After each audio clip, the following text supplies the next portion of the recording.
just want to say thank you for coming, everybody, and welcome. A couple of things about the facility. If you don't know it, you need to go to the restrooms. They were just right there as you walk in. Feel free to come up and get some finger food or whatever. Order a drink from the bar. She'll be glad to take care of you. See, now I'm going to call you Holly. Haley. Haley. Haley, be glad to take care of you. All right, so we have put together this meeting really in the form of information, because information is what empowers the people, as they say. And I've got a little thing here that I want to talk about that I'll try to keep it short, not too long. This is just something I put together that I'd like everybody to hear. So I said, one of the things I want to do, my name is Rick Gunderson, for those that don't know me, and I run a company here called Kentucky Wi-Fi. We do high-speed internet via wireless broadband is what we call it. And what I want to say is, my wife Carol and I, we've run this company for 6 years, going on 6 years now, and we've really enjoyed Montgomery County. We moved here to run this company, and it's a great place to live. I just want to tell you, we've lived all over the country, probably one of the best places to live that I've seen. And a lot of familiar faces here, and I consider them friends. And anyway, so like most business owners, we work a lot of hours managing our business. So we prefer it that way. And we also like to be left alone, if you will. However, anyone in business knows that the government is your partner, like it or not. So that's the way that goes. Okay, so why are we here? Well, as they say, there comes a time when you say, I'm mad as hell and I won't take it anymore. Everybody's heard that. My fellow citizens and neighbors, we are here tonight to discuss property taxes. Of all the many taxes, property taxes are my least favorite. I've heard it called the joke tax, I've heard it called the on your honor tax, and I've heard it called some things I can't say right now. But I got to ask, what have we come to? Do we really want the strong arm of the law to enforce trivial taxes like on a roll of toilet paper? I mean, come on. So do we really want people to lose their homes and their businesses because of this trivial tax? Our founding fathers built several ideals close to their heart, and one of those were property rights. With taxes, we will never own our property. I think that we should eliminate property taxes altogether, but however, that's a big leap. And for now, I'd like to just say that at least our property taxes can be implemented in the spirit of the law which it was created. Unfortunately, our taxing districts have not interpreted the law correctly, thereby taxing us at a higher rate than allowed. The BVA is aware of this. However, the tax districts ignore the issue. What can be done? I said, well, first, I want to make it clear that my involvement in this is as a group, not as a leader. I said, I don't have the time for that. I'm busy, because like everybody else that's in business, I'm busy, as I made a point just a moment ago. As a group, though, we must decide how we are structured, what can be done, and how to proceed. The need to educate ourselves with the facts, and we need to brainstorm this subject and use our collective minds to find a solution. So that's really what I wanted to put out there for everybody. With all that said, we have an agenda tonight. And the agenda, I put it out, everybody should have a copy. And the agenda is, we're going to follow that and try and get to the point where I just want everybody to know that we'll have some questions and answers. So this is not a one-way meeting. Like I said, this is a process of all of us as a group getting input into what, if anything, can be done. And with that said, I want to bring up Shannon Denniston.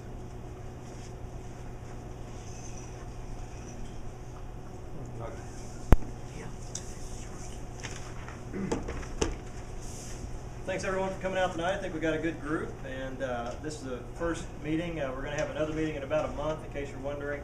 We're going to have some discussion at the end of this. Tonight, all we're looking to do is just share some numbers, some facts and figures. Where is Mount Sterling, Montgomery County? Where were we in 2001? Where are we today? Obviously, we've grown quite a bit. We continue to grow more and more every day.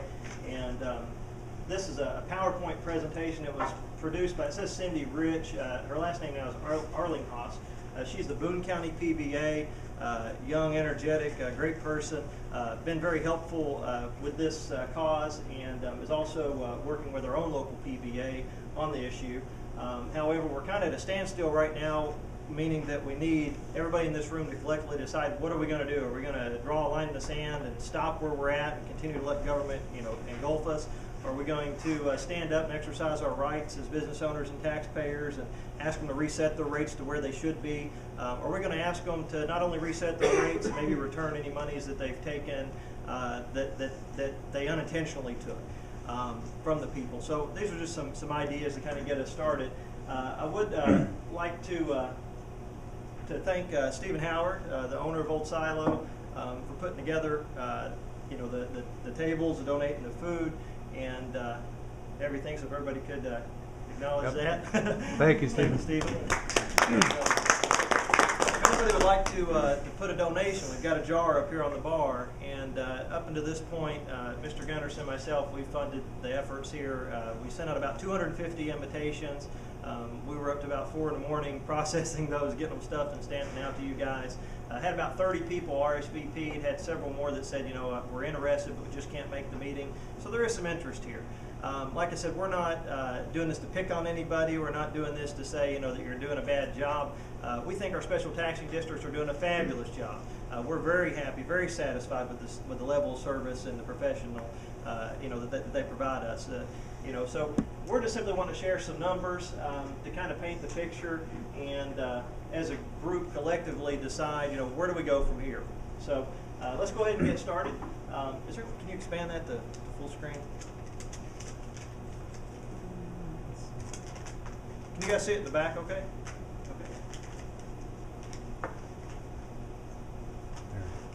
Okay, here we go. It says, the myth of House Bill 44, the ability of some taxing districts to take in more tax revenue than last year by calling it a compensating rate, increasing tax revenue by more than 10%, but saying it's only 4%.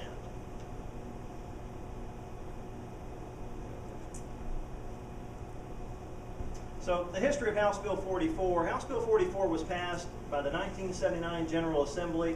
The original intent was to prevent taxing districts from raising revenue, not rates, revenue from real property by more than 4%. So the intent of the law is to limit our taxing districts like the library, the fire department, the ambulance, the extension service, even or others like the schools is a taxing district, the city of Mount Sterling is a taxing district.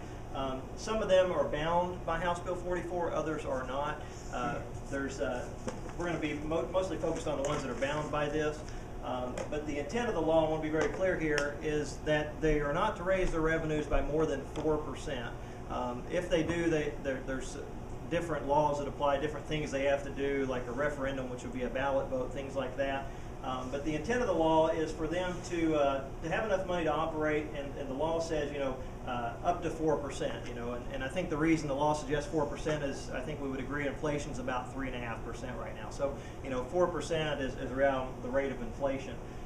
It says, this is a common misconception among taxpayers and even some legislators. No matter what the assessments, the revenue should go up no more than 4%.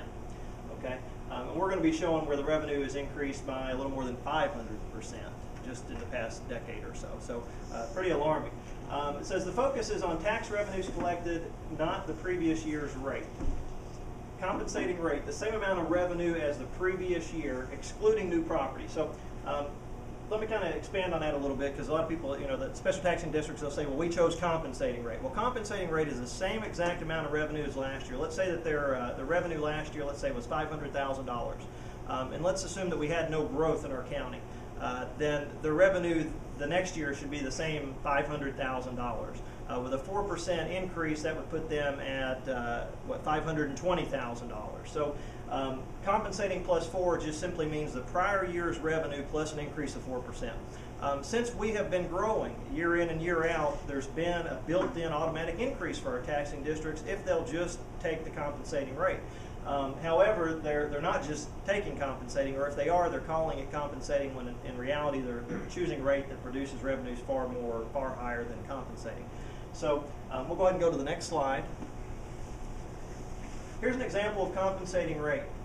Let's say that the previous year's revenue was $100. Now this is very basic. This, but try to follow along here. And if you don't, that's okay. I know I didn't the first time I saw this. We have this available as a PDF document. I'll be more than glad to email it to everybody in here. If you would like a copy of it, just make sure you put your email address on the sign-in sheet. And also going forward, I want to make note, that's how we're going to stay in touch with everyone here tonight, is through email going forward. These numbers, this PDF, this presentation, and some other documents we're going to share with you tonight, it's all digital. We'll share it openly. It's for everybody. It's all of our documents. Okay, so but it's all been compiled by various sources. This one, like I said, was produced by the Boone County PVA, and then we have some other documents that bring it home, that paint the picture, for here Mount Sterling, Montgomery County, and we'll share those in a moment. But here, for example purposes, it says assuming a previous year's revenue of $100. In the previous year assessment of $100,000, that would put the rate at $1 per thousand for the prior year. So it says increased assessment. Let's say that the assessment doubled from $100,000 to $200,000. The compensating rate would be 50 cents per thousand. Okay, so what it's saying is if our assessments in our county, if they double, let's say you live in a $50,000 home and government comes in and says next year it's worth $100,000. Okay, then what should happen is the amount of money you pay should be the same, but what's going to happen to your rate is your rate is going to go in half. Okay, so that's what this is saying. If the assessments go up, the rate should come down. All right, and what we're seeing happen is the assessments are going up and the rates are going up. All right, so you can't have both. So this would ensure $100 revenue, the same as last year. 50 cents per thousand times 200,000 would give them the $100 in the prior year revenue. Now let's say that our assessments decrease. If the assessment decreased to $50,000, the compensating rate would be $2 a thousand. Okay, so the rate would double, but the revenue would still be $100. Okay, so we'd still pay the same. It's just the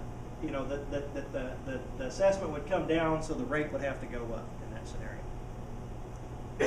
A 4% increase. Taxing districts are permitted to take up to a 4% increase in revenue without it being subject to voter recall. If we collected $100 in taxes last year, we should be able to collect up to $104 in taxes this year. So that would be with a 4% increase, and that's called the compensating plus 4. So if they collected $100 in taxes last year, this year they could collect up to a 4% increase, put it at $104.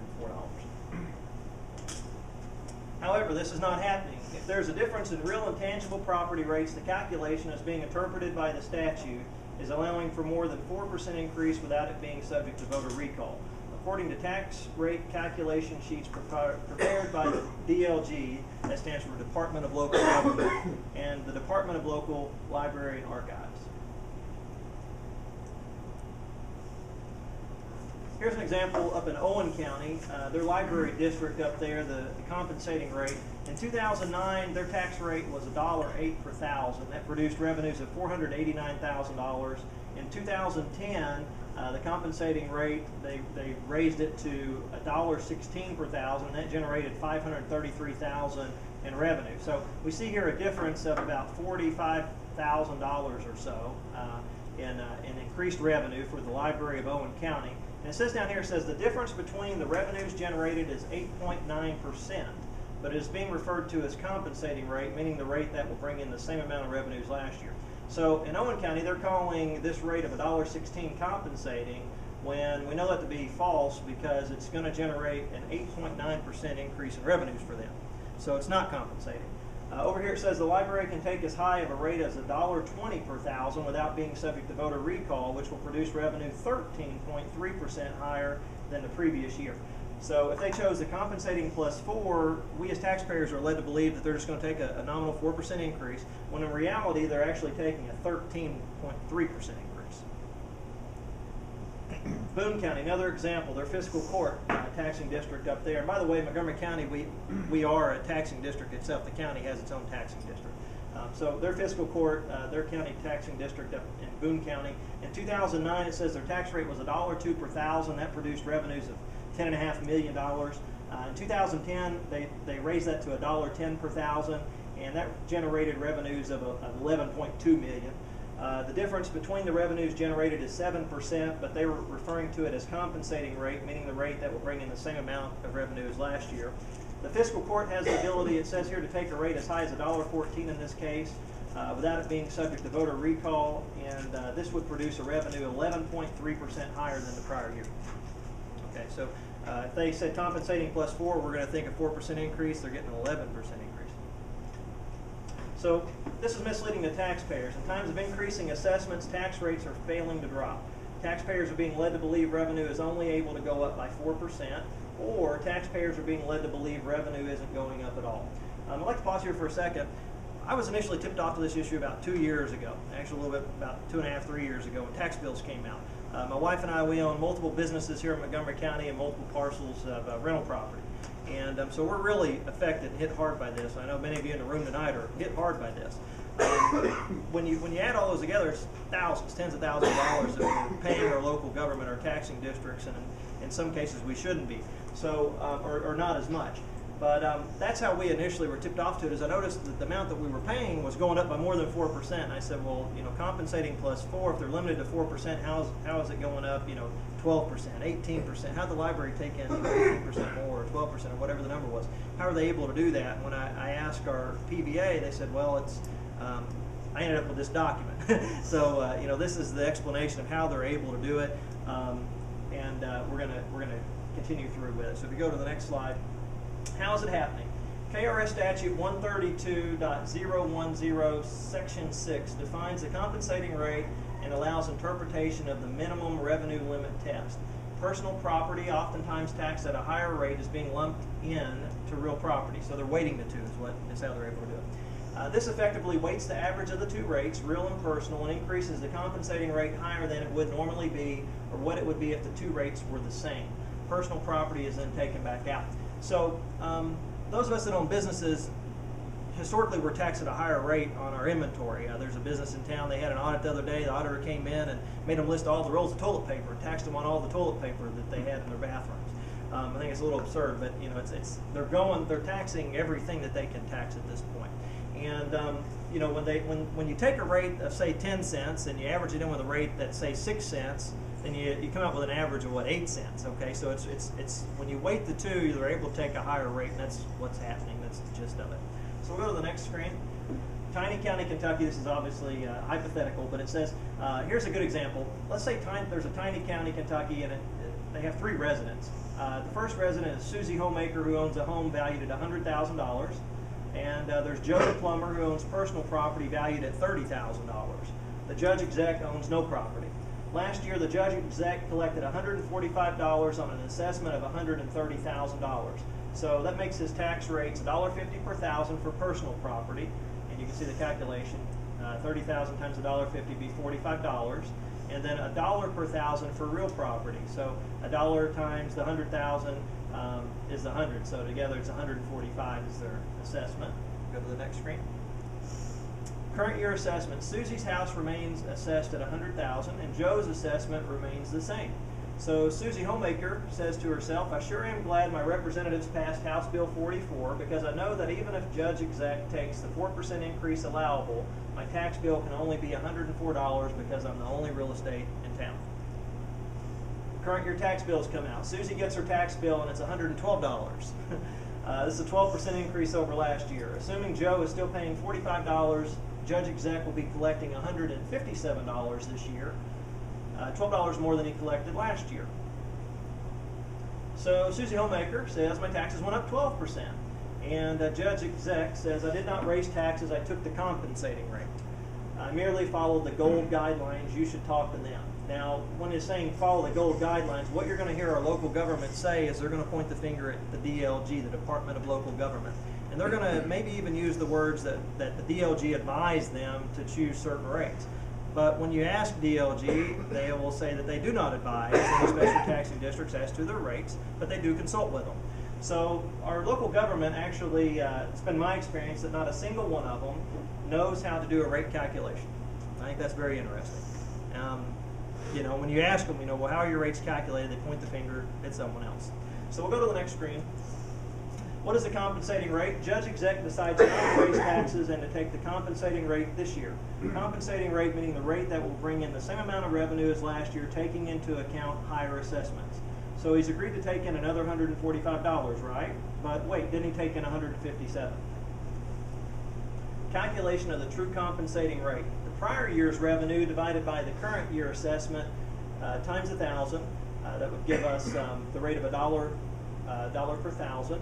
And that says the same assessment as last year, same tax rate as last year, same amount of revenue as last year. So that's the way it should have been calculated. Mr. Gold says my tax bill, or I'm sorry, Susie Homemaker says my tax bill said my tax rate was $1.12 per thousand this year, but it can't be. Judge Exec says that is indeed the compensating rate for Tiny County. And he continues by saying last year's revenue from real estate was $100. Yes, if you take the new assessment of $100,000 and divide it into last year's revenue, you do get $1 per thousand, which is the true compensating rate. But there is a loophole which we use to gouge the taxpayer. So we're going to talk a little bit about this loophole. This is how we calculate the rate, Susie. Step number 1, tax rate equals your prior year total revenue divided by current year total assessment times 1,000. Calculating the prior year total revenue, last year's real estate revenue was 100. Last year's personal property revenue was 45. So the total revenue last year was $145. Susie Homemaker says, why are you using $145? Why wouldn't you just use my 100? So this is where we're going into the weighting issue. So she continues, aren't you trying to calculate my property tax rate, the real estate rate? And government says, because it works out better for us. So that's why they're using the loophole. I've met with each of the special taxing districts, met with PVA, and they all seem to make the remark, we're not doing anything illegal here.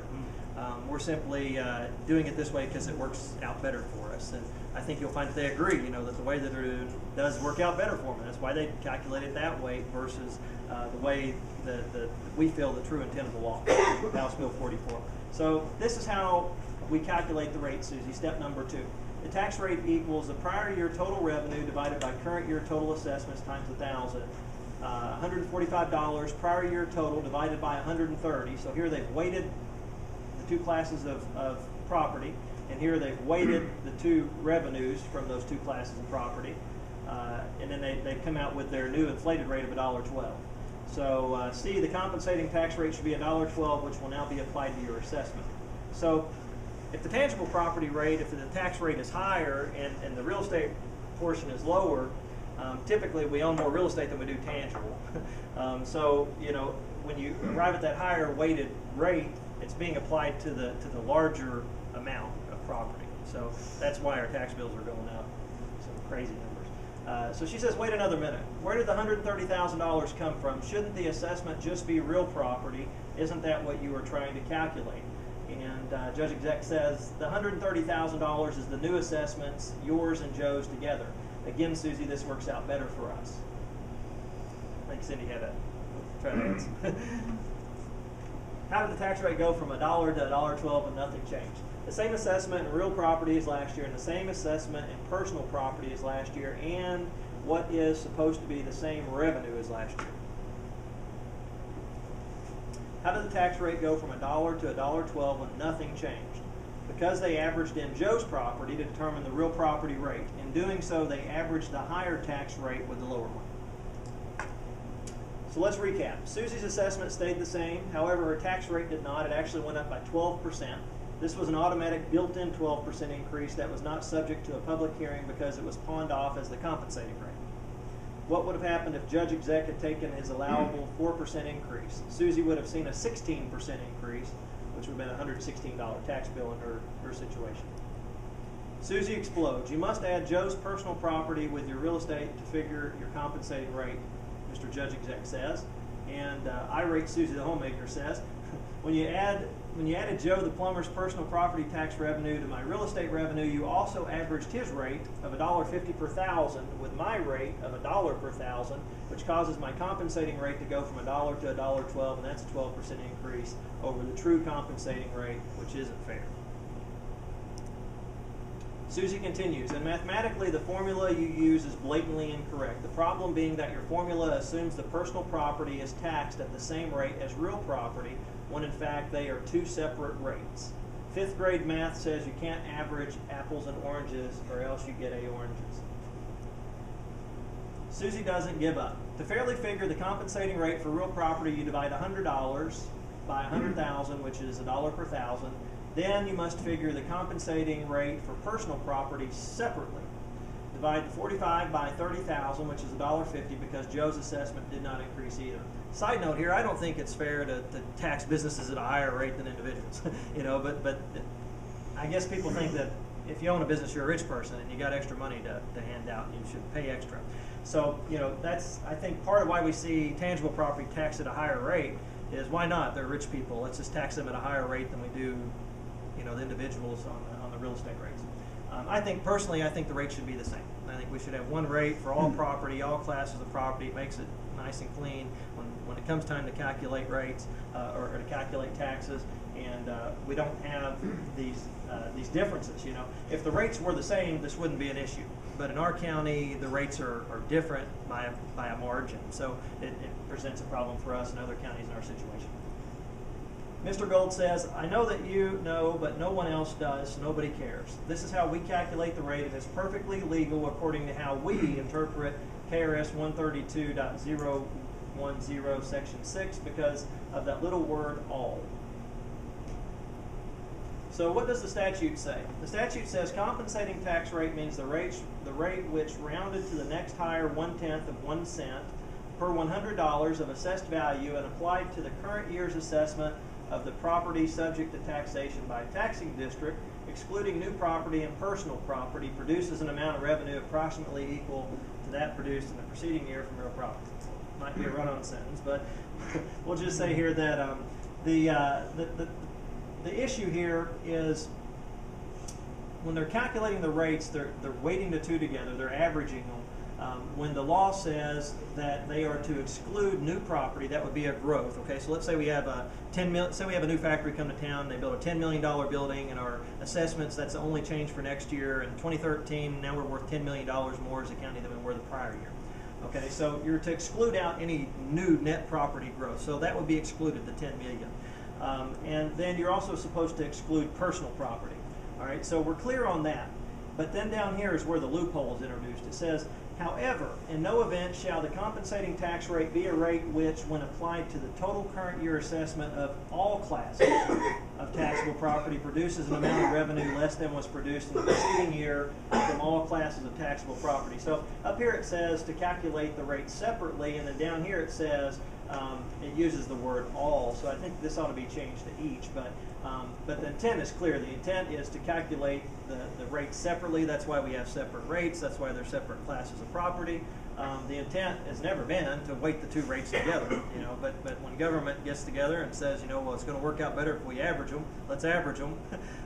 And then now we're many years down the road and no one's caught on or figured it out. The only reason we're starting to catch on is because we've seen budgets of some of our taxing districts go from $150,000 to upwards of $1 million a year. Our library now has a budget of right at $1 million, between $800,000 and $1 million. And just a few short years ago was about $160,000. We'll get to that in a minute. So just in the past decade or so, we've seen their budgets just swell to these enormous numbers, and the numbers grow larger and larger each year because of the compounding effect. So we're just now starting to take note, but it's actually been a problem in the making for at least 10 or 12 years, possibly longer. So we'll go to the next screen. Dissecting KRS 132. In the first sentence of the definition, personal property is specifically excluded, which I pointed out. And in the second sentence, it says that when you take the first calculated rate and apply it to all classes, it produces an amount of revenue less than the previous year. Of course, whenever there is a large enough rate disparity, it will always fail the however clause or minimum revenue limit test. Minimum revenue limit. Susie says the true comparison rate is $1 per thousand, and she is right. But when we apply $1 per thousand to all classes of taxable property, we only get $130. And we will compare it to what we actually received in the previous year, $145. So if the real property was $100, personal property $45, it says since $130 is less than $145, we fail the minimum revenue limits, and the original compensating rate is kicked out. In other words, when Gold calculated Susie's tax rate, they took a weighted average between Susie and Joe's rate, even though they were only calculating Susie's rate. Susie represents 77% of the total tax base. Joe represents 23% of the total tax base. And the tax rate for real property can also be determined by using a weighted average of the two rates. $1 times 77% would be 77 cents. $1.50 times 23% is 35 cents. So the 77 cents plus the 35 cents is $1.12, which is how we got to that $1.12. And what happened to Joe's rate? After Mr. Gold determines Susie's rate, he takes the proportioned increase of real property and applies it to personal property. The real property revenue is increased by 12%, and therefore Joe the plumber's rate should increase 12%. So Joe's new rate becomes $1.68. It says, thereby the judge actually collected $50 from Joe and $162 total, or an 11.7% total increase over the previous year, but still claiming to have taken the compensating rate and not having raised taxes. What did the Attorney General say about this? Attorney General says it is proper to include personal property when it is specifically excluded under the first sentence of KRS 132.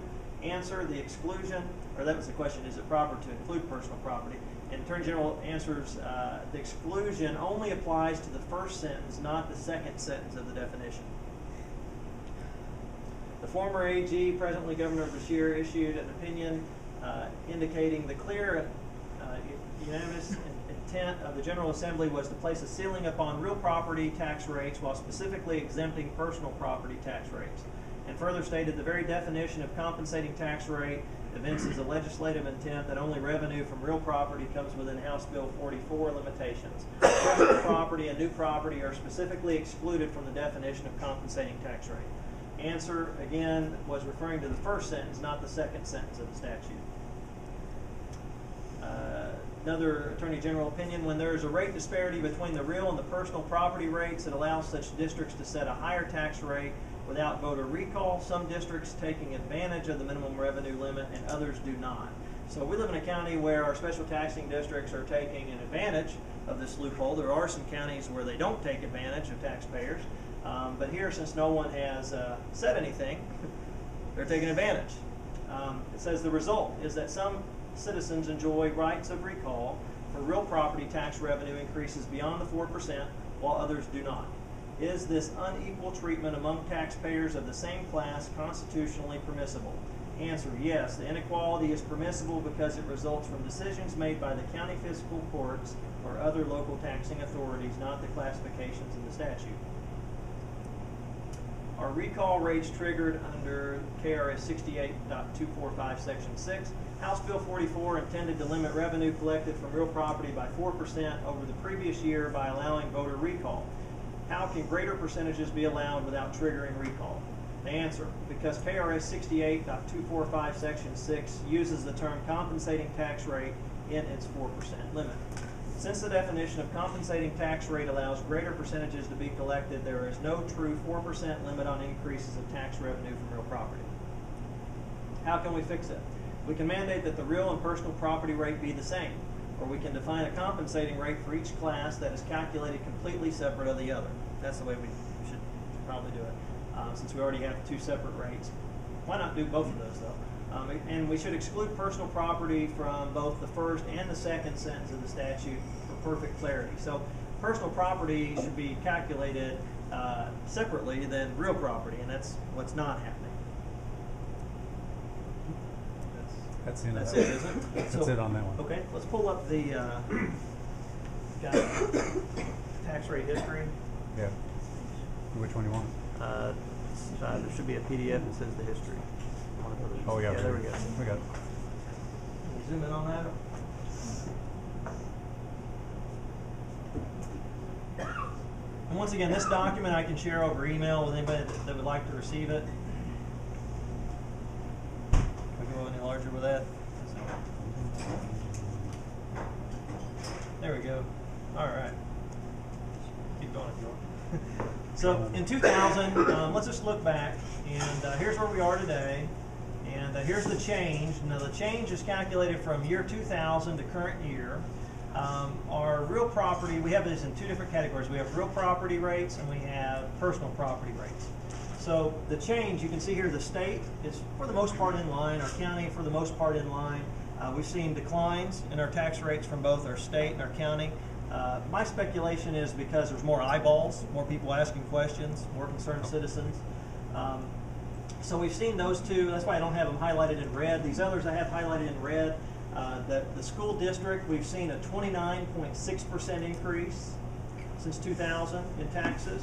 Our health department, we've seen a 25% increase.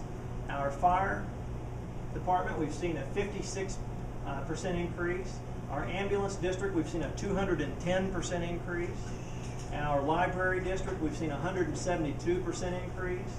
Our extension service, we've seen a 193% increase. Looking at personal property, we have rates down here. The ambulance rate has increased by 400%. The library's rate for personal property has increased by 305%. And the extension service personal properties rate has increased by 552% just since 2000. So these show the numbers. The cool thing about numbers is they are what they are.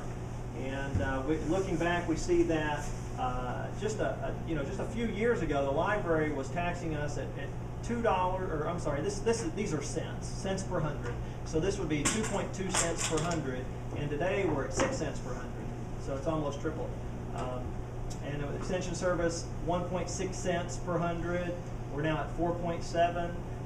Something that really alarmed me were the rates for our fire and our ambulance are maxed out at the state statutory limit maximum of 10 cents per hundred. So I asked the fire chief, I said, where do we go from here if we're already at the limit, and we need more money? And his response was, well, Louisville thinks they figured out a way to get that where we can charge 20 cents. Not bad. So instead of bringing these down, they're looking at increasing them further. And I just want you guys to know that we're at the state statutory maximum for our fire and for our ambulance at this time for personal property, and at the state statutory limit for fire for our real property. So we have a proposal that we put together. We're not going to share it tonight. We want to have another meeting, and then at that meeting maybe we'll share the proposal. We want to solicit some discussion first, but one of our proposals is going to be that they reset the rates to what they should be. We've got a spreadsheet, and we'll share that with one of the districts just to give an example here in a second. If I'll pull up the library, pull up that one, showing what should the rate be? That was my question. Well, what should the rate be? Well, it sounds like a simple question, but it took me about a year to calculate it. So it's pretty complicated. But these numbers up here are numbers provided to me by PVA. There's a whole lot of numbers. Don't worry about it. We'll get you a copy of this for those of you in the group that like numbers, and you all can see how the spreadsheet works and where the numbers come into play. But here's what I want to point out is down here, this line, net new property. In 2001, from 2000 to 2001, we saw in our community a net new property increase of $29 million. In 1 year we saw a $29 million increase. That's good. We want to see these increases. We want to see our community grow and prosper. Each year, though, I want you to see, what's happening here. We're seeing a growth each year: 8.6 million, 17 million, 19 million, 21 million, 20 million, and it continues. Only over here in year 2010 and 2011 do we see a decline, but it's nominal decline of 8 million and then 7 million, and then in 2012 we have a nominal increase of 1.3 million. Net new property. The point I wanted to make with this is that as our community grows and prospers, and as new property comes on the books, or our wealth increases, okay, you live in a $100,000 house this year, next year government says it's 120. As your personal wealth increases, as your business wealth increases, as your assets grow, as our community's value grows, we should see our rates come down, and they failed to come down. The only time we should see a rate go up is when our assessments go down.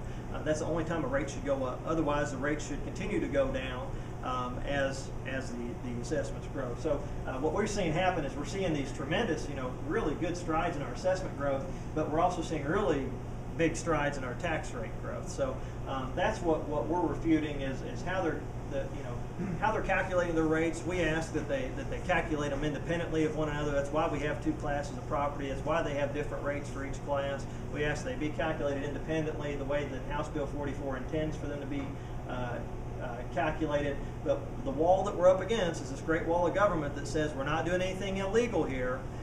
There's a loophole, and we just choose to exercise it because it benefits us more, and we can't shrink our budgets because then we're not going to have enough money to operate. That's the other thing we're hearing. what do we the people want to do? You know, we can't stomach this any further. We're at the limit. We're at the threshold. Do we start backing them down? Do we do it all at once? Do we do it gradually?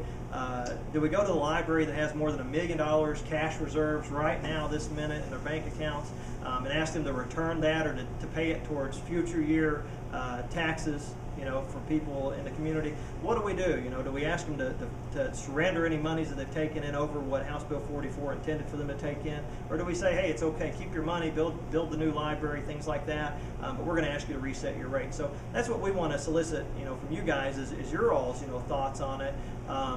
You know, where do we go? And we're not at discussion yet. We're going to bring up a guest speaker here in just a moment. He's going to share some information about what's been happening in northern Kentucky, and they're a little bit further down this road than we are, and they've seen their library reset their rate and back down and agree to do it the right way, and that's what we hope to see in our community.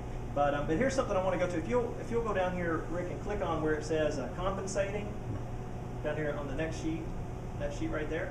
Okay, so this up here, this is for our library.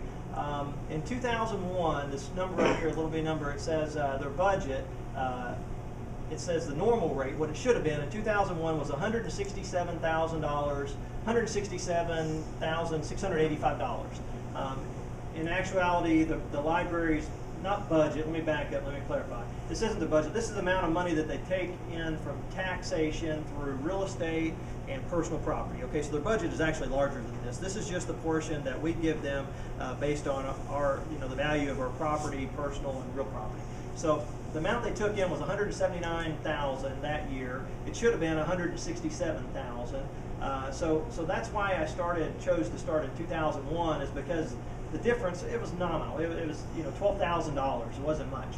But then we fast forward out here to present year.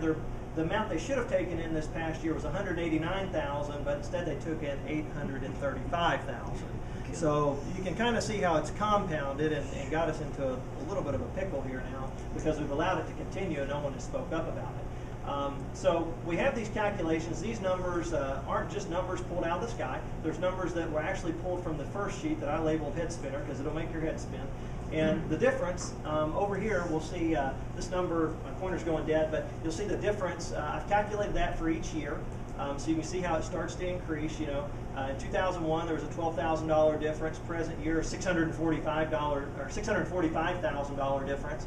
Up here shows over the past since 2001 what's normal. They should have taken in somewhere around $2.1 million from real estate and personal taxation, but instead they took in $5.3 million, which is a difference of $3.1 million. So based on our calculations, if they had followed the true intent of House Bill 44, they've taken in the library between $3.1 million more than what they should have. And if we go to compensating plus 4, if you'll click on this one, so somewhere between $3.1 million and $3 million. The reason I calculated these separate is I didn't want them to come back and say, well, what if we had chose compensating plus 4 each year? Then what would our rate have been? You know, so I said, well, let's just go ahead and figure out what the rate would have been. So if they had chosen compensating plus 4 each year, I did a calculation on all that, and that gives us the range that they should have been in between $3 million and $3.1 million. So a 4% increase doesn't produce that much more revenue, you know, but it does when it's $800,000, you know, versus $100,000. You know, it's a big difference. So it's growing. You're seeing here, you know, in 2009 it was $400,000 more, and then 2010 $500,000 more than what they should have taken in. 2011 $577. 2012 $638,000 more. So these numbers have all been tabulated. You know, I've had multiple meetings at this point with our local PVA. She was invited to this meeting but declined. She's more than welcome, she said, to meet with each, you know, anybody that wants to meet with her privately. She'll have private meetings, just was not comfortable doing it in a public forum. My thoughts are for our next meeting, we'd like to invite her again. We'd like to invite, and she's been very helpful, by the way. She's very well on top of the issue and wanting to see this be water under the bridge, wanting to see us, you know, find a comfortable medium and get past this and get the rates, you know, where they should be. So I'd like to invite her to come, and I'd also like to invite some of our taxing districts like Chief Potter with the fire and ambulance, and maybe you know, the boards of the different taxing districts, and invite them to come. I don't think they will, but I'd like to at least extend that offer to them, and if they're really sincerely interested in our community and really open to figuring out how to calculate the rates, then you think they would come. So that's my proposal, is that at the next meeting we ask them to come in and be a part of this, and hopefully we'll have a few more people here too, and we can get down to business, figure out where do we go from here. We understand that you might have to restrict your budget. How can we help you with that? What can we do? I know that in some counties that if your house burns down, you get a bill. Maybe we should move to a pay-per-use that's more fair. I certainly think so. If you're sick and you need a transportation via EMS or ambulance to the hospital, I think your insurance should be billed for that. They're ready to write the check. Just a few years ago, did we start billing for services like that? We haven't always been billing for if someone's house burns down. That you think the homeowner insurance would pay for that, and they will. But it was shared with me that we just recently started sending them bills. Up until recently, we've been relying solely on the tax revenues to pay for those expenses. So, if we'll move to a pay-per-use model, we won't have to pay if our neighbor's home burns down. If your neighbor's home burns down, it's their responsibility to pay to put the fire out. In my opinion, we shouldn't have to pay for that. And I believe Fayette County's on that model. I think Clark County's on that model. And Rowan County, I believe they have a volunteer fire department. But there's some other things we can do with fire and EMS. Library, a good question to ask ourselves. Do we need a large library? They're wanting to build a library that's about 3 times the size of what we have, a multi-million-dollar state-of-the-art facility. Do we need it, with internet in people's homes? Is it necessary? Can we revamp the library that we currently have? Can we maybe bring in some volunteer helpers that don't have a pension, associated with their employment? Things like that. So we have some ideas. I'm sure you guys do too. We're going to bring up a very special guest speaker that came down here in the treacherous weather from northern Kentucky, Mr. Brandon Volker. Did I pronounce that right? Yes. Volker. And Brandon is going to be sharing with us his thoughts. He's, like I said, a little bit further down the road, literally, on this issue than we are here in Montgomery County. And he's going to share his input on it. So, Brandon, if you would come up. Sure. Thanks for joining us tonight. Thanks.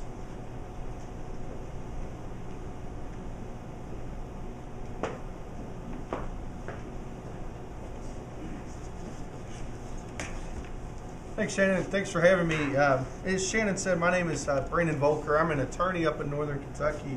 I reside in the city of Cold Spring, which is my house is probably 10 miles or so from downtown Cincinnati. It's the notoriety of Cold Spring for pretty much up until the past year or two is per capita the fastest growing city in Kentucky.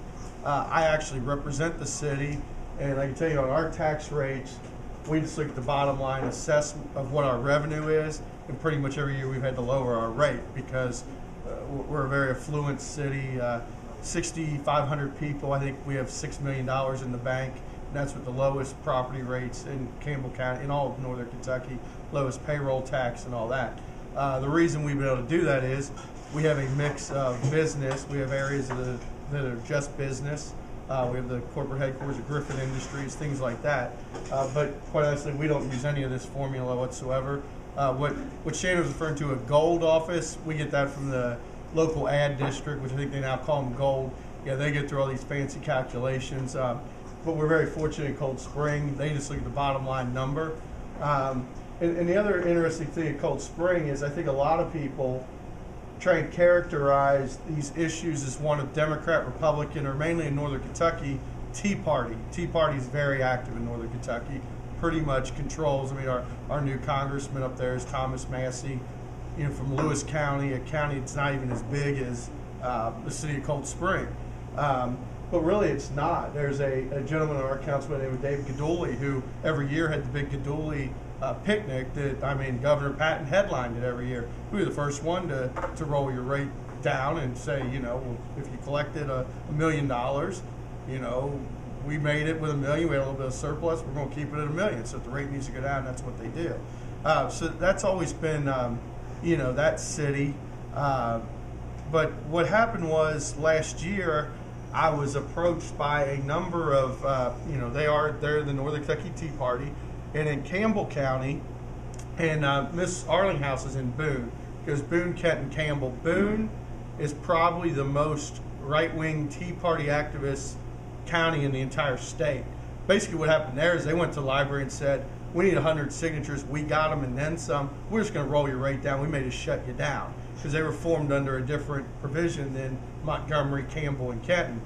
And so that was what was going on there. But in Campbell, what happened was they decided they were going to embark on buying a new spot to build another library. We've already got 3 libraries in our county. I mean, so they're not even 5 miles apart. And they even bought land at the height of the market being in the toilet in the south end of the county that they probably at least double overpaid what was even needed. So they came to me and said, hey, what's up with this? They're exceeding their debt. There's a provision in the KRS that says a library cannot exceed, they basically can't have debt or bonds in excess of what their annual revenue is. So I thought, well, they were convinced that was a winner. So I went at that point, pulled the law, and I said, unfortunately, much like I bet you no one in this room knew, there's a constitutional provision in Kentucky that says the state can't be more than $50,000 in debt. How many people knew that? Yeah, it's in there. I worked for former state senator Jay Williams. He would go pull that. Like, well, this is clear as it's clear on its face. The thing about Kentucky and our courts, we always come up with these little myths. So in that case, it was like, wait a minute, we can't function only having $50,000 in debt. At the time, they were getting ready to build Papa John's Stadium. They were going to incur all this debt. We see about the pension funds. So what happens is our courts, and they're notorious for it. I'm an attorney, but I'd be the most cynical person around. They're activists. They just basically write. Sometimes when things happen they don't agree with, they just say, we are now sitting in equity, and we just don't think that's right. We know better than the electorate, the people, and all. So somewhere along the line, in that case, they basically said, hey, that's really, there's an elastic rubber band doctrine. Now, you won't find that anywhere in any constitutional provision of Kentucky, but basically said that $50,000 needed to be adjusted for inflation. At least with the compensating, they've at least tried to codify something. But in the case of this $50,000, they just said that doesn't mean what it means. We need to adjust for reality instead of amending our Constitution, going back to the people and all. So in the case of the library, what they did was they said, yeah, that's technically the statute, but you can create a separate landholding company which will then lease the facility. So you're not really in debt more than your revenue. You're just in a long-term lease that you're, of course, free to walk away. Now, I guarantee you bond counsel won't see it that way in the event things ever go south. So at that point, we said, I said, I don't think you can do anything. There was actually a case on that, for better or worse. I don't agree with it, but again, I'm a cynic, and I don't agree with much that comes out of our Supreme Court. So then I found this other provision, and I said, wait a minute, there's a provision under KRS 173.710 that says for petition-created libraries. In the petition-created library, there were if you look at it, and you want to pass these around, I made photocopies of that KRS, and then I've got a number of copies of a pleading in a court case about libraries that you guys can look through. In Kentucky, libraries have been created under 5 or 6 different statutory methods. Lexington, Louisville, kind of the old school is taxing districts. They were established by city governments, things like that. But in Campbell County, Kenton, and even in Montgomery, they were established by petition. In Boone County, they were established under KRS 173.470. The uniqueness of the petition and at the time ballot were these were libraries that were formed not by action of government, but rather by people. People said, hey, I'm going to organize, I'm going to petition, and in Campbell County and Montgomery County, you went, somebody came to your door and you signed and said, hey, I agree that I'm going to pay, I think yours started at 2 cents or 3 cents, I think. 3 cents per thousand or 3 cents per hundred of value. So you as a voter sat there and said, I'm willing to pay this. I'm not. And you got to remember, in the 70s, Jimmy Carter was president. I think I was 8, but from what my dad told me, he was a Nixon guy. Basically, inflation was through the roof, things like that. But everybody, and yours, ironically, was done in 1980, which was close to all that. Everybody in Montgomery County said, hey, I'm willing to give you X amount %. If my house value goes up, I'm going to owe you more. If my house value goes down, I'm going to owe you less. But by signing this petition, I'm willing to give you this amount of money.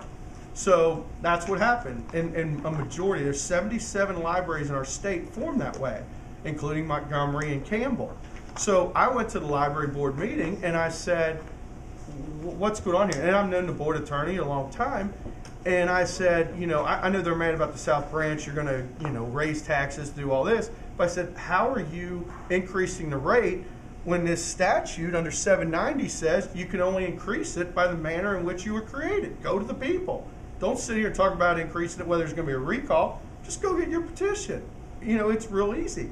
He goes, well, we've known about that issue a long time, but we're waiting for the Attorney General to issue an opinion on it. We hope they'll do so soon. But nonetheless, we're just going to go ahead and act anyway. And I'm like, well, first of all, as an attorney myself, I would never sign off on that. I sure as hell wouldn't let my client incur debt because I have to sign off certifying they have the authority to do so.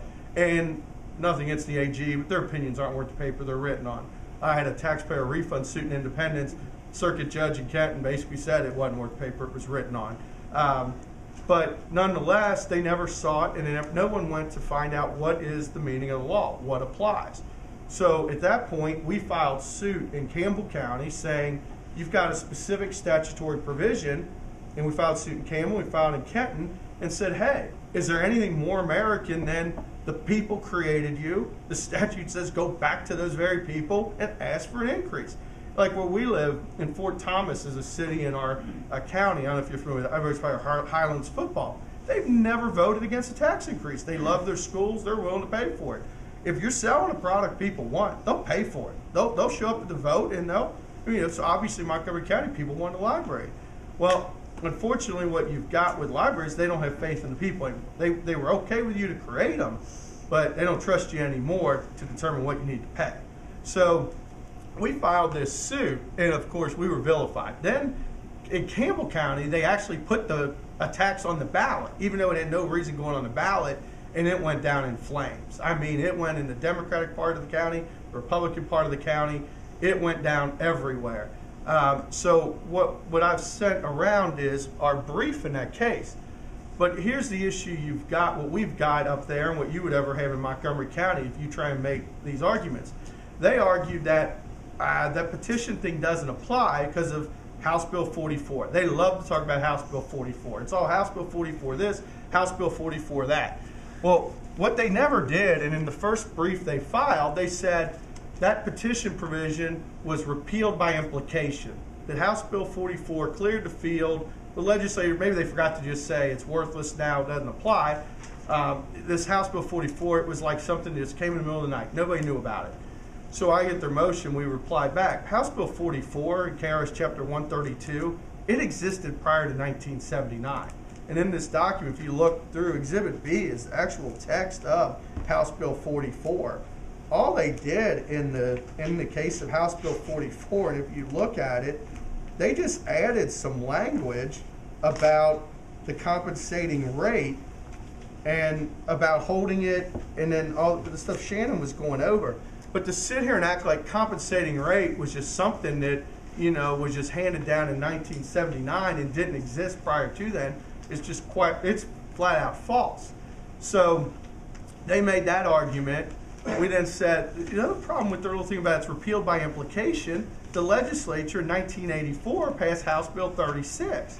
And at that point, they took the provision in which a county like Boone and a county like Montgomery and a county like Campbell were formed, and they said, listen, from now on, we're not going to allow libraries to be formed under petition or under ballot. They all fall under KRS 65. They can be formed as taxing district.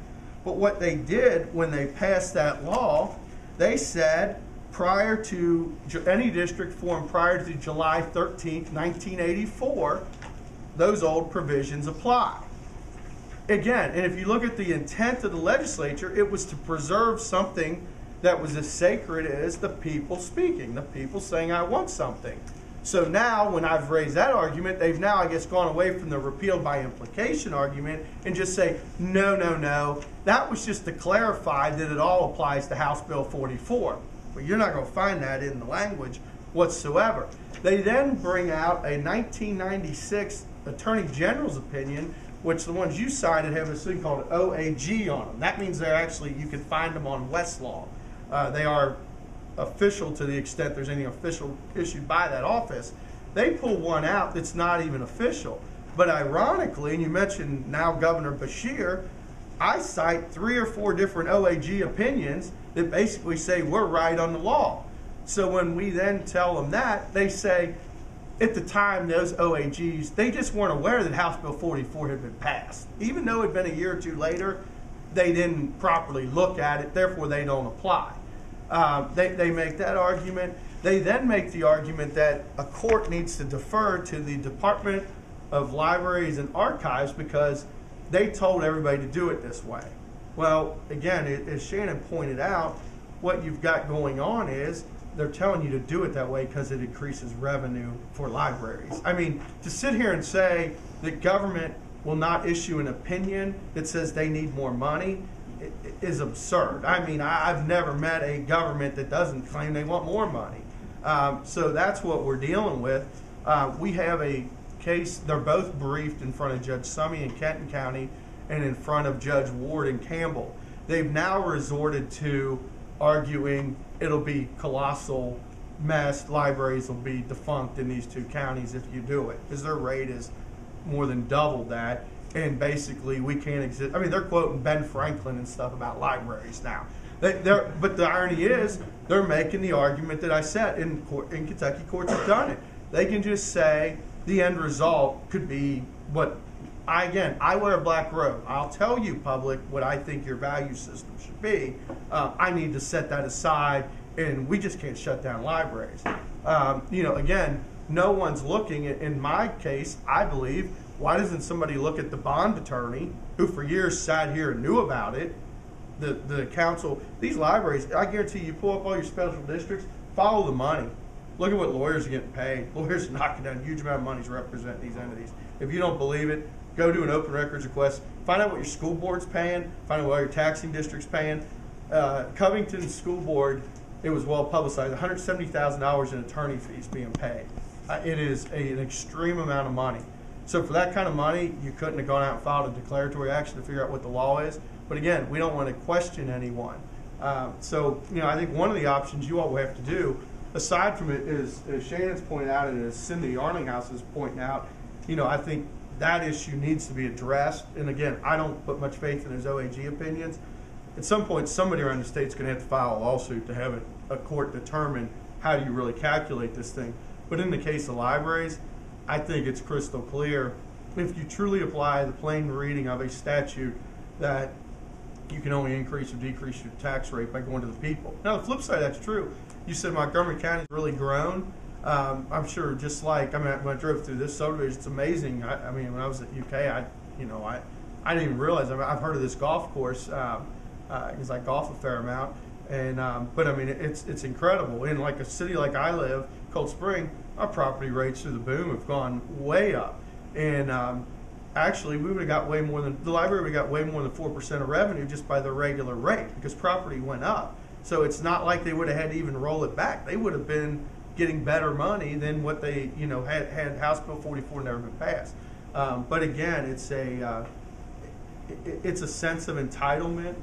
I remember years ago, and this has always been what's stuck in my mind. At the time, I lived in Taylor Mill, and my ex-wife was a city commissioner in Taylor Mill. And she ended up becoming a county commissioner in Kenton County. And we were at a meeting, and they were proposing to pass a road tax.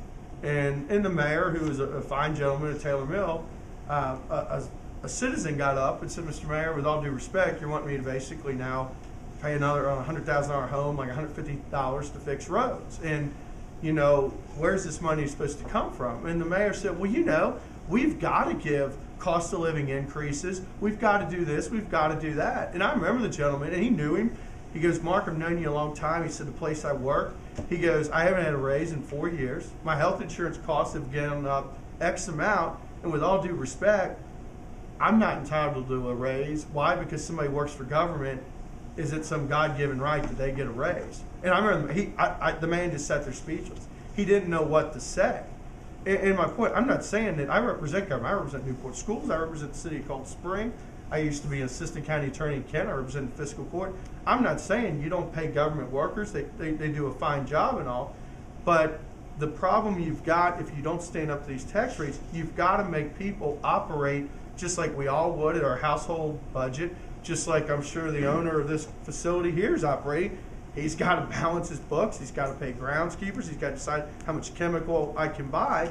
To just sit there and say, because I'm government and I'll hide behind some fuzzy math and I can get whatever I want, it's not fair. It's not fair that the rules that as a private sector we want to apply, we no longer apply them to government.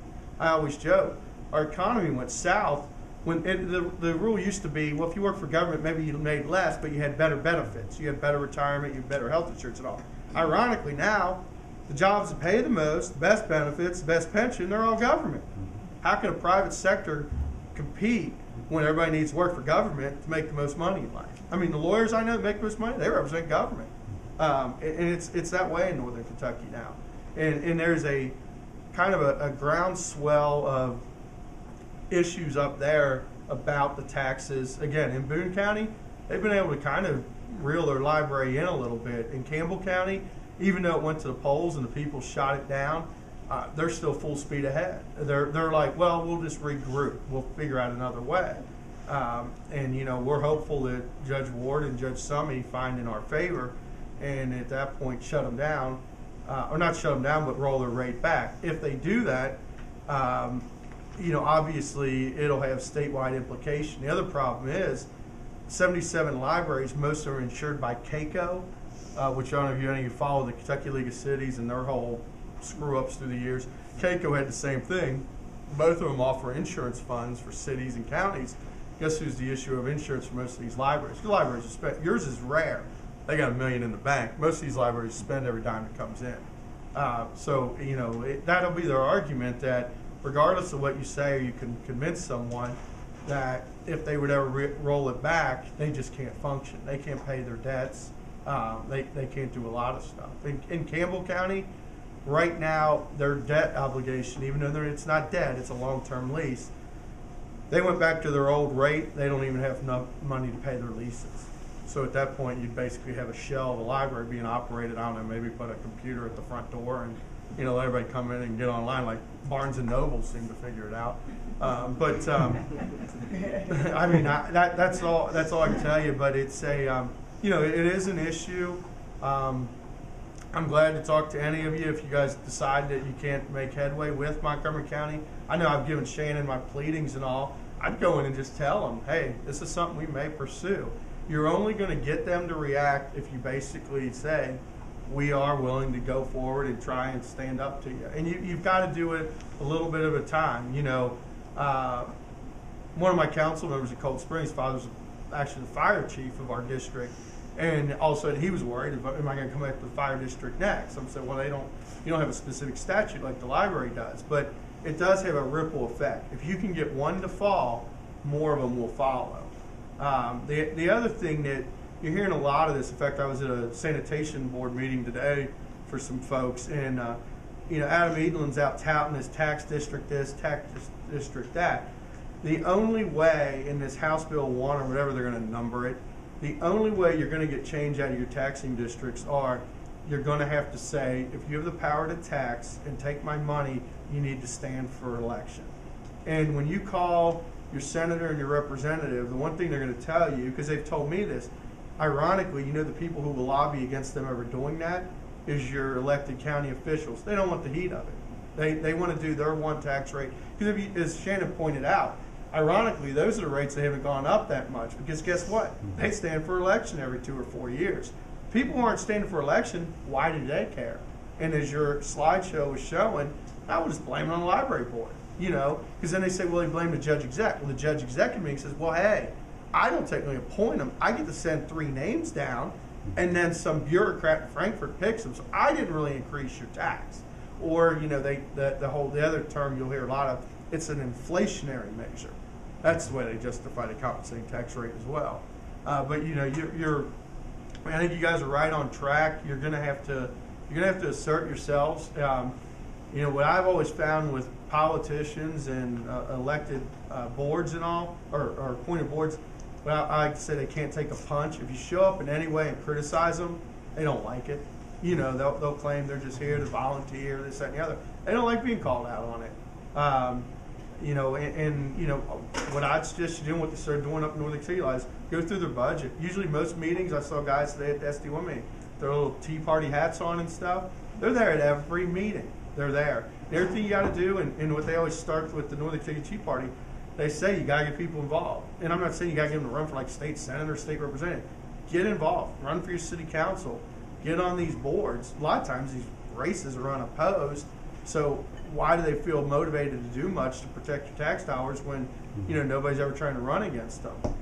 But you know, there's a lot of that going on up in Northern Kentucky. I mean, and like I said, it's not a Democrat or Republican issue. It's pretty much all people are just, they've had it. You know, when I was sharing with Shannon, I had a client I was doing some work for, and we got their home loan fixed. You know, it was a sad situation. The lady had brain cancer, everything else, and we got the modified loan payment, $140,000. Chase Bank, I think it was going to 3.2%, good rate. You know what you can get right now. Their tax, so they're going to pay like $704. Bill went up to $960 by the time you added in the taxes. It's kind of scary that basically 25% of their monthly living expense for a home was going to pay taxes. It's cheaper to rent, and you know, it's eye-opening. I don't think people realize the percent of money that you spend to all these little districts and all, and it's just not that. I mean, I'm sure you guys have it down here. A little thing called an insurance premium tax. Do you have that on your cities and county? Yeah, look at that. That's usually the equal amount of revenue that a city will collect in property tax. They'll make that much in insurance premium tax as well. I mean, there's a lot of money being spent out there by government. So is it taking attorneys to make this happen, or is the people, as you said, was it people coming forth and saying, you know, knocking on the commission's door, council's door, saying, hey, we're tired, you know, we're mad as hell, and we're not going to take it anymore, or what? Well, unfortunately, up there, they've gone and they've complained, and the library, the judge exec of Campbell County is supposedly a Republican. He's taking the 4% every year. He probably will lose this next term. They give him lip service. We'll look into it, or we'll put it on the ballot. We'll abide by what the citizens say. What they don't ever say is, perhaps, why don't you put it on the ballot? Should we go back to what you approved initially? They just try and pass the buck. Or in the case of the Campbell County Library, they tell them that they won't respond to questions. You can only make a statement. They're, quite honestly, they're people that were handpicked by the Department of Libraries and Archives. Nothing against them, but how do you describe people with nothing? I mean, I represent schools. I have teachers that I've had to represent who have library science. They're not real world in the way dollars and cents work.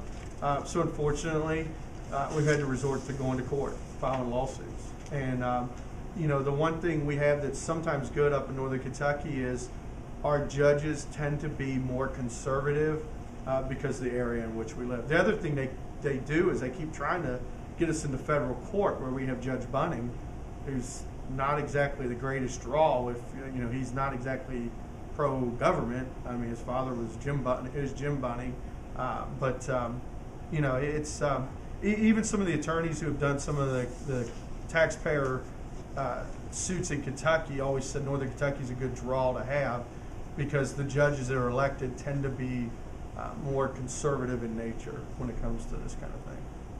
But yeah, we've had to go to court. Yeah. Well, I guess the frustration is, I can't speak for everybody here. I'd like everybody to ask some questions. But the frustration is, I know I'm a very, very busy person. The last thing I got to do is, you know, I'll run around to these town meetings where nothing's going to happen anyway. That's always the answer I always get from people. Big deal, nothing's going to happen anyway. So that frustration's, you know, pent up. But is there anything else that we can do? Should we just snowball and have another meeting and invite people? Everybody else bring 2-3 people to the next meeting? Do we get a crowd and go down there and hold picket signs up, or you know what? I think you've got to do that. The one thing I've noticed, like in Northern Kentucky, and again, I'm not trying to make this partisan or anything, but in Northern Kentucky, there was always kind of a Republican, you know, it basically in about the mid-90s switched to where most of your office holders are Republicans in Boone, Kenton, and Campbell County. But what I noticed switch, and I lived in Kenton, which is probably it's the largest of the 3 counties. It's got Dixie Highway, more that quote unquote country club type Republican. What I noticed was a number of years ago there was kind of this switch to it. Used to be kind of these folks that were Republican, but they made a lot of money off government. They tended to be the kind of pro-government types. What I noticed happen up there is this kind of movement away from that, and it wasn't so much that type of mover type person. A lot more builders, but people start to say, wait a minute, that builder, he's very successful. Wait a minute, how come he just so happened to own the land where the state built that road? All that kind of stuff. People start asking questions. And then my mother and father, if you look at them as an example, I can pretty much tell you who'll win a primary in this state. Because it used to be, my mom and dad, they're the type that are convinced that if God forbid something happens to them, I'm going to have to get a metal detector to find all the gold they got stashed in the house because they're waiting for this fiscal cliff to drop. And I remember having this debate with my mom. If this day comes, why don't you go buy diapers, blenders, and things that are fungible to trade? Because I think that's when money's worthless. That should be what does. She says, that's just your liberal education at UK. But what I found out from them years ago, Trey Grayson, good friend of mine, graduated law school. My mom and dad know him first name basis. Trey's liberal, educated at Harvard. We got this guy by name Rand Paul's coming to our house next week. Obviously, I knew who his dad was. He's going to be there. I'm like, Dad, you're putting me in a bind. Trey's a law school classmate of mine, blah, blah, blah. We don't care, Brandon. He's coming. He's, who we're having to our house. And I'll be damned. Rand Paul's, my dad's hoping he runs for president so he can say he used his toilet in his house. That all of a sudden they win. A few years ago, David Williams he ends up winning that primary, but he didn't win Northern Kentucky. A guy by the name of Phil Moffitt. He'll be at our house. And I go out to their house for these things, and I'm kind of like trying to hide. And I'm like, this is not the typical Kenton or Campbell or Boone Republican meeting. These are people I've never seen. But what I found is they're churchgoers, they're civic groups, they're people that, maybe they're not writing $1,000 checks, but they got one hell of an email list. Or better yet, you tell them we'd like to go walk 6 neighborhoods to present a flyer, they're out doing it. So what I've seen up there, and I think what you could do in like a county like this, if you get people, you can generally make things happen. I think for the most part, you get people involved, they're willing to talk to their fellow parishioners, their co-workers and all that. It tends to take care of itself. Like I said, Thomas Massey, you hear a lot about the fact that the kid out of Texas dumped all that money into his race. He had the groundswell support up there before any money came in that race. And it was like they were looking for someone. They were trying to find somebody who was going to buck Washington, who was going to do that. Right now up there, the press is trying to criticize him because he voted against the Sandy relief bill. Well, the problem with that, and in fact, I was on the phone with a guy who's going to be our 4th District Republican Party chair. I got a client, he's a legal immigrant, came here, lived where the tornadoes ripped their Crittenden. Great lady. She's actually a certified math teacher in Peru, and she came here because her mother was very sick and needed to provide money. She's worked in a factory. She's gotten hurt numerous times. We had no business. She's about this tall. But the way she's like, Brandon. So the house is demolished. And everybody's like, FEMA. So she goes, we wait. And FEMA come. And she goes, and FEMA come to our house. And they say, you get nothing. You make too much money. Her and her husband knocked down a big whopping $55,000 a year. She goes, then these people, they sit on their stoop all day. They don't work. Their 30-inch TV got destroyed. They now have a 60-inch TV, compliments of FEMA. And she starts rolling through all this. And I turned to her and said, that's just the American way, Rosa. But it's like, you've got to get that story out. And my point to him was, when now they're trying to blast him about Sandy, but now it's starting to trickle out that there's some bill about Alaskan fisheries. I'm not sure how Sandy made her way up through Canada and made it all the way to Alaska, but that's the story you don't hear. I don't think it's married to any of us, whether it's Kentucky, Cold Spring. We're not opposed to helping people out. It's give it to the right people. And just because you went out and paid State Farm a good premium doesn't mean that the person who chose not to have insurance should get a windfall. you did things right. At some point, you know, when you're talking about taxes, somebody's got to just hold people accountable. You know, everything in life's not free. But these tax districts, yeah, there's a sense of entitlement. Now, I'm probably a little far right when it comes to my cynicism of these tax districts, but, you know, you're going to have to rein them in or it's not going to stop. And when you tell me they're at their 10% max, they're trying to come with I mean, that's unbelievable.